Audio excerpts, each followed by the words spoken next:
Hello সবাইকে, নমস্কার।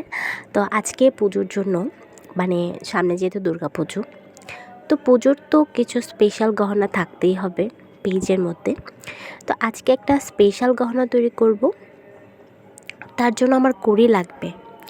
তো যে কড়িগুলো আমি কিনে এনেছি সেগুলো ছিদ্রসহ কড়ি, এবং এগুলো ফাটা কড়ি না, হ্যাঁ, এগুলো ফাটা না, এগুলো একদম যেমন কড়িটা যেমন থাকে তেমন। তো আমি কড়িগুলো একটু ফাটিয়ে নেব, মানে হচ্ছে ছিদ্র ছিদ্র বলতে পেছনের পাটটা যেরকম খোলা থাকে সেরকম করে নেব। তো অনেকেই হয়তো এই সিস্টেমটা জানো না, কিভাবে কড়িটাকে এভাবে পেছন পাটটা খুলতে হয়। তো তাদের জন্য আমি প্রথমেই দেখিয়ে দিচ্ছি যে প্রসেসটা, সেটা হচ্ছে কড়িটাকে কিভাবে তোমরা পেছনের পাটটা আলাদা করবে। তো তার জন্য সরু এমন একটা প্লাস লাগবে। প্লাসটা দিয়ে কড়ির পেছনে যে ছিদ্রটা থাকে সেটার ভেতর দিয়ে এই সরু প্লাসটাকে ঢুকিয়ে আস্তে আস্তে ভাঙার চেষ্টা করতে হবে, তাহলেই দেখা গেল যে পেছনের পাটটা ভেঙে যাবে। তারপর এখানে আমার বেস নিয়ে নিয়েছি, এটা হচ্ছে জুটের বেস। তো একজন মনে হয় কমেন্ট করেছিল যে জুটের গহনা তৈরি করার প্রসেস দেখানোর জন্য, তো তার রিকোয়েস্টও আজকে একদম রাখা হয়ে যাচ্ছে, প্লাস আমার এই নতুন জুয়েলারিটাও বানানো হয়ে যাচ্ছে। জুটের পর এখানে আমি নিয়েছি দোল বানানোর জন্য ত্রিশূল টাইপের, মানে ত্রিশূল ডিজাইনের দুটো টপ নিয়েছি। আর নিয়েছি এখানে মা দুর্গার একটা দশভুজার বেস, আর নিয়েছি হচ্ছে ভাঙা যে কড়িগুলো সেগুলো। তো প্রথমে আমি এই বড় যে বেসটা আছে গলার লকেট তৈরি করার জন্য, তো সেটার মধ্যে আমি আগে এই দুর্গার যে বেসটা আছে সেটাকে অ্যাটাচ করে নেব। তো এখানে অ্যাটাচ করার জন্য আমি এখানে হট গ্লুটা ব্যবহার করছি। তোমরা কেউ চাইলে B6000 যে গ্লোটা আছে বা ফেভিবন্ড যে গ্লোটা আছে সেটাও ব্যবহার করতে পারো, কিন্তু ওগুলা একটু শুকাতে টাইম লাগে। যেহেতু আমার হাতে সময় কম, আমি একটু কাজটা ফাস্ট করতে চাচ্ছি, দ্যাটস ওয়াই আমি এখানে হট গ্লোটা ব্যবহার করছি। তো আমি এটাকে একদম এমন একটা শেপে বসাচ্ছি, এটা মিডলে বসাচ্ছি না, একটু উপরের পার্টের মাঝ বরাবর বসাচ্ছি। ঠিক আছে, এইখানে বসালে মনে হয় দেখতে সুন্দর লাগবে, তাই জন্য আমি এখানে বসিয়েছি। এরপর আমি জুট বেসের যে নিচের অংশটা আছে এর মধ্যে বাকি সবটা জায়গা, মানে নিচের অংশ থেকে শুরু করে লকেট ছাড়া বাকি যেই সম্পূর্ণ রাউন্ডটা আছে সেই সম্পূর্ণ রাউন্ডটাতে আমি এই ফাটা কড়িগুলা বসিয়ে নিচ্ছি এই গ্লোটার সাহায্যে। এটা দিলে খুব তাড়াতাড়ি বসে যায়, তাই জন্য এটাই দিচ্ছি। তো এগুলো আমি এক এক করে বসিয়ে নিচ্ছি, তোমরা দেখতে থাকো ভিডিওতে।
তো কড়ি দিয়ে সাজানো এই জুট বেসটা আমার কমপ্লিট হয়ে গেছে। এখন আমার লাগবে হচ্ছে কটন বল।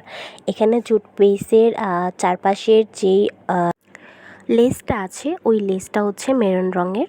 তো তার জন্য আমি এখানে সম্পূর্ণ কাজটা মেরুন রঙের মধ্যেই রাখবো। এখানে আমি কটন বল নিয়েছি মেরুন কালারের। তো এই কটন বলগুলোকে আমি এই যে ফাঁকা অংশগুলো আছে এখানে কটন বলগুলোকে খুব সুন্দরভাবে ডেকোরেট করে নেব।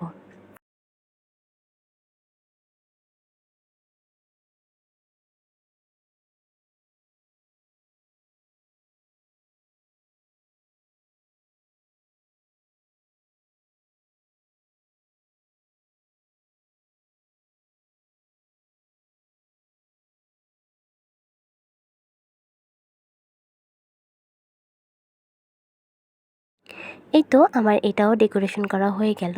এখন চলে যাচ্ছে হচ্ছে দুলের পার্টে। তো দুলের একটা বেস আমি তৈরি করে দেখিয়ে দিচ্ছি। মানে প্রথমে আমি বেসগুলো কমপ্লিট করছি, এরপরে মালার বাকি অংশের কাজটা করব। তো যেই টপটা নিয়েছিলাম আমি দুল তৈরি করার জন্য, এর পেছনের যেই ডাট থাকে, এই ডাটটা হচ্ছে একটু বাঁকা, তো এটাকে আমি প্লাসের সাহায্যে সোজা করে নিচ্ছি প্রথমে।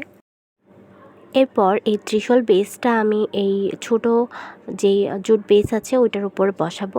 তো তার জন্য এখানে আমি গ্লুটা লাগিয়ে নিচ্ছি। তারপর এটাকে আমি জুট বেসের উপরে খুব সুন্দরভাবে একটা শেপ দিয়ে বসিয়ে নিচ্ছি।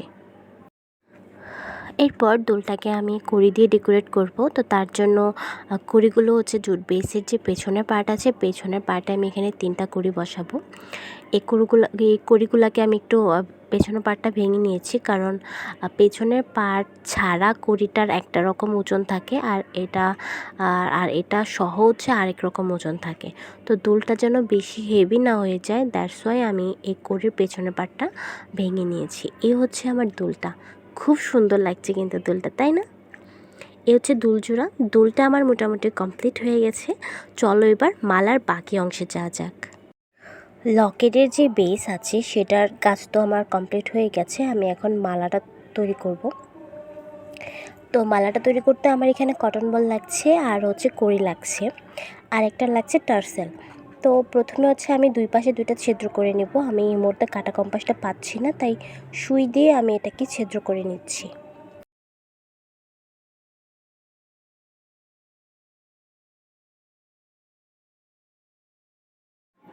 আমার ছিদ্র হয়ে গেলে এখানে আমি নিয়ে নিচ্ছি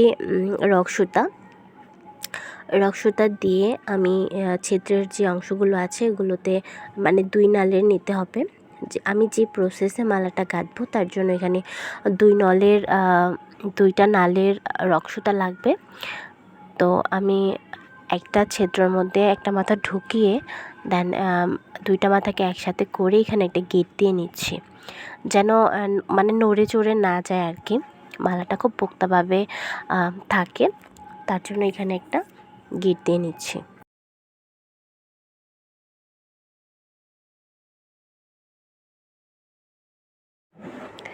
তো মালা বানানোর প্রসেসের জন্য আমার প্রথমে আমি এখানে একটা কটন বল প্রথমে গেঁথে নিচ্ছি। এরপর এখানে আমি 2 সাইডে যেহেতু 2টা নাল নিচ্ছি, 2টা কটন বল গেঁথে নেব। এরপর আমি এখানে 2টা নালে 2টা কড়ি গেঁথে নেব।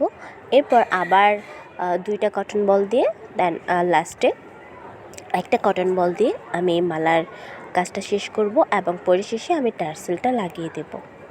সেম একই প্রসেসে আমি অপর পাশের মালাটাও কমপ্লিট করে নিচ্ছি। আসলে ঠান্ডার কারণে কথা বলতে অসুবিধা হচ্ছে, বারবার মানে গলাটা ঝাড়া দিতে হচ্ছে।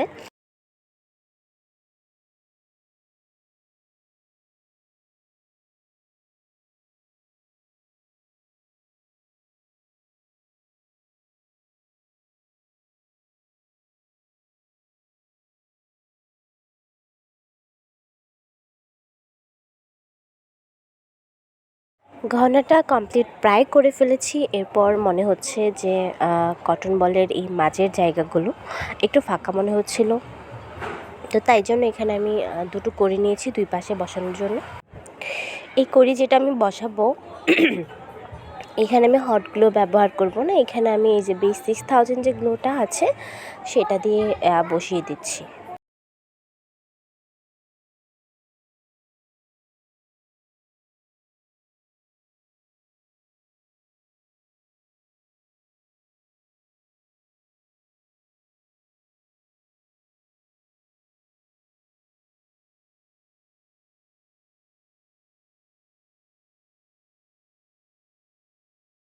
বাই দ্য ওয়ে, কমপ্লিট হয়ে গেছে আমার এই দুর্গাপুজো স্পেশাল এই জুটের জুয়েলারিটা। তো কেমন লাগলো তোমরা কমেন্টে জানিও। আর যারা অর্ডার করতে চাও তারা আমার ফেসবুক পেজে ভিজিট করতে পারো। ফেসবুক পেজের লিঙ্কটা হচ্ছে আমি আমার ডিসক্রিপশন বক্সে দিয়ে রেখেছি। তাছাড়া আমি বলে দিচ্ছি, প্রেয়সী লিখে সার্চ করবে বাংলায় সার্চ করলে যেটা আসবে ওইটা আমার গ্রুপও পাওয়া যাবে, পেজও পাওয়া যাবে। তো সবাই ভালো থেকো, পরবর্তী ভিডিওতে দেখা হচ্ছে। শুভরাত্রি।